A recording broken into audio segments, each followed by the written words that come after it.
अस्सलामु अलैकुम वरहमतुल्लाहि वबरकातुहू। अल्हम्दुलिल्लाह આપણે સૂરા બકરાની આયત નંબર 33 સુધીની તફસીર જોઈ। હવે આજના એપિસોડમાં સૂરા બકરાની આયત નંબર 34 થી તફસીર શરૂ કરીએ છીએ ઇન્શાઅલ્લાહ। આજના એપિસોડનો ટોપિક છે સન્માનિત સિજદો। તો શરૂઆત કરતા પહેલા આપને દિલથી ગુજારિશ કરીએ છીએ કે આપણી ચેનલને હજુ સુધી સબસ્ક્રાઇબ ન કરી હોય તો જરૂર કરી લો, શેર કરો, લાઈક કરો। જઝાકુમુલ્લાહ ખૈરા। તો સૌ પ્રથમ આયત અને તેનો તર્જુમો જોઈ લઈએ। આયત નંબર 34। અને જ્યારે અમે ફરિશ્તાઓને કહ્યું કે આદમને સિજદો કરો તો ઇબ્લીસના સિવાય બધાએ સિજદો કર્યો। તેણે ઇનકાર કર્યો અને ઘમંડ કર્યો અને તે કાફિરોમાં શામિલ થઈ ગયો। તફસીર: આદમને સિજદો કરો ઇલ્મ, જ્ઞાન, ફઝીલત આપ્યા પછી હઝરત આદમ અલૈહિસ સલામનું આ બીજું સન્માન હતું। સિજદો એટલે જમીન પર પેશાની ટેકવી। આવો સિજદો ઇસ્લામિક શરીયત કાનૂનમાં અલ્લાહ તાઆલા સિવાય કોઈના માટે માન્ય નથી। ફરિશ્તાઓએ અલ્લાહના હુકમથી આદમને સિજદો કર્યો જેથી તેમનું સન્માન અને ફઝીલત સ્પષ્ટ થઈ જાય, કારણ કે આ સિજદો સન્માન અને આદરના સ્વરૂપે હતો, ન કે ઇબાદત માટે।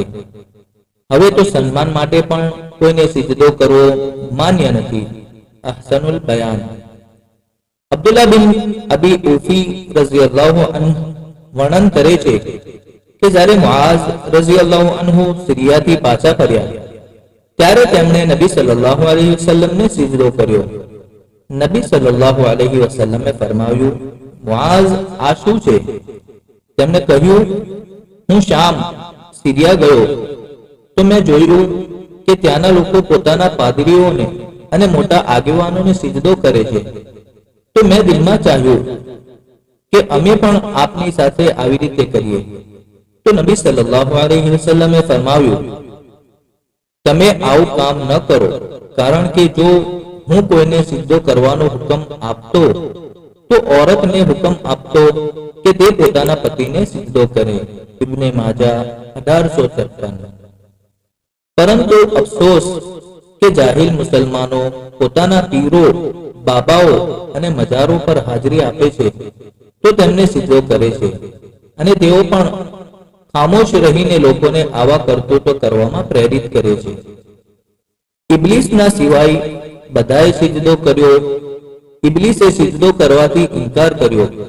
ઇબ્લીસ જિન્નોમાંથી હતો, પરંતુ અલ્લાહે તેને ફરિશ્તાઓ સાથે શામિલ કરી રાખ્યો હતો, એટલા માટે અલ્લાહનો હુકમ તેના માટે પણ જરૂરી હતો કે તે સિજદો કરે, અને તેણે હસદ અને ઘમંડના કારણે ઇનકાર કર્યો। હસદ અને ઘમંડ જેવા ગુનાહથી શરૂઆત સૌથી પહેલા ઇબ્લીસે કરી।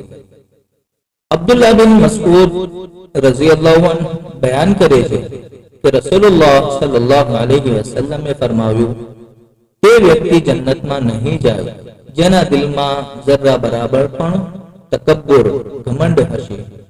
સહી મુસ્લિમ 266।